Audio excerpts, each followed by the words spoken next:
शिक्षक, गुरु, आचार्य, उस्ताद, टीचर और न जाने कितने नामों से हम उन्हें जानते हैं। हमारे देश और समाज की यही तो दिशा और दशा तय करते हैं।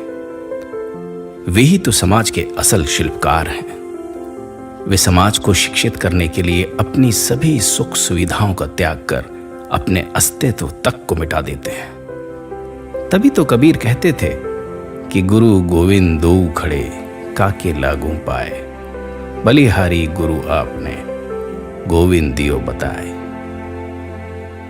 हालांकि बदलते समय और हालात के साथ शिक्षा, शिक्षक और शिष्य के अर्थों पर व्यवसायीकरण की धूल जरूर जम रही है। हम शिक्षा को संकुचित अर्थ में समझने लगे हैं। आज की परिभाषा के तहत शिक्षा विद्यार्थी को निश्चित पाठ्यक्रम पढ़ाकर उसे अधिक से अधिक धन अर्जन करने के लिए तैयार करने का काम करती है। उसके बाद उसका बैंक बैलेंस उसकी सफलता का पैमाना बन बैठता है। और वहीं शिक्षक कितनी पगार पाता है, कितना ट्यूशन से कमाता है, किस गाड़ी में घूमता है, उसका घर कितना बड़ा है, ये सफल शिक्षक होने के मायने होते जा रहे हैं। जबकि शिक्षक की सफलता तो उसके शिष्यों की एक स्वस्थ संपन्न देश और समाज में भूमिका पर निर्भर करती है। शिक्षक तो चाणक्य जैसा होता है, जो मूल्यों की शवशैया पर अंतिम सांसें गिन रहे समाज को फिर खड़ा कर शिक्षक के सामर्थ्य से परिचय कराता है। लेकिन यहां यह भी समझना जरूरी है कि चाणक्य तभी ये करिश्मा कर सकते हैं जब चंद्रगुप्त जैसा समर्पित शिष्य उसके पास हो।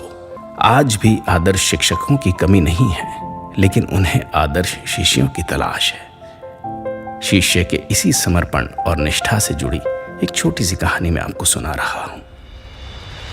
बात सदियों पुरानी है। प्राचीन काल में एक महान गुरु थे जिन्हें लोहे से सोना बनाने की कला आती थी।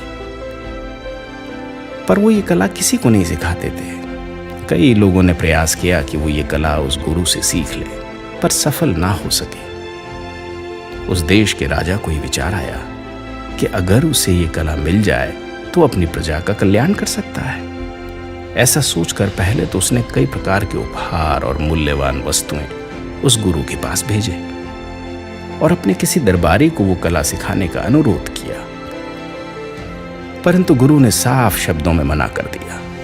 इससे राजा को गुस्सा आ गया और सोचने लगा कि आखिर उस गुरु को अपनी इस कला पर इतना अभिमान क्यों है, इतना गुमान क्यों है कि उसने राजा की आज्ञा का पालन करने से भी इनकार कर दिया। राजा ने अपनी सेना और सेनापति को भेजा कि उस गुरु को डरा धमका कर वो विद्या सिखाने के लिए मजबूर कर दो। फिर भी वो गुरु टस से मस ना हुए। राजा ने सोचा आखिर ऐसी क्या खास बात है, मैं खुद ही पता करता हूं। ये सोचकर वो एक साधारण आदमी के वेश में उस गुरु के आश्रम में पहुंच गए। वहां खूब मन लगाकर उनकी सेवा करने लगे। कई वर्ष बीत गए, फिर भी इस अद्भुत कला के विषय में उन्हें कुछ भी जानकारी हासिल न हो सकी। एक दिन वो गुरु मरणासन की स्थिति में पहुंच गए। तब उन्होंने उस सेवक को बुलाकर कहा, तुमने मेरी निस्वार्थ भाव से सेवा की है, इसलिए मैं तुमसे अति प्रसन्न हूं। मुझे तुम पर पूरा विश्वास है कि तुम इस कला का उपयोग जन कल्याण के लिए ही करोगे। जब गुरु ने उसे पूरी विद्या सिखा दी तो राजा से रहा नहीं गया। राजा ने अपना पूरा परिचय दिया और पूर्व में किए गए अपने सभी दुर्व्यवहारों के लिए क्षमा भी मांगी। तब उस गुरु ने कहा कि कोई भी विद्या ग्रहण करने के लिए विद्यार्थी को गुरु के प्रति संपूर्ण निष्ठावान और विनम्र होना चाहिए। तभी वो उत्तम विद्या को प्राप्त करता है और वो विद्या पूरे समाज के लिए सफल एवं उपयोगी सिद्ध होती है। दोस्तों, ये कहानी चाहे जितनी पुरानी हो, लेकिन आज के परिवेश में भी ये बिल्कुल सही और सटीक है। आज अमूमन लोग या तो शिक्षा खरीदना चाहते हैं या फिर उसे अधिकार पूर्वक हासिल करना चाहते हैं, जो किसी भी सूरत में ठीक नहीं। ये बात हमेशा याद रखें कि जिस समाज और संस्कृति में शिक्षा और शिक्षक का सम्मान नहीं होता, वो पतन की राह पर चली जाती है। आइए, शिक्षक दिवस के इस पावन अवसर पर हम सब अपने जीवन में गुरु के महत्व को समझें, शिक्षकों के प्रति सम्मान और अपनी कृतज्ञता व्यक्त करें और आदरपूर्वक उनके चरणों में अपना शीश नवाएं। वही तो हमारे ज्ञान और प्रेरणा के अनमोल स्रोत हैं।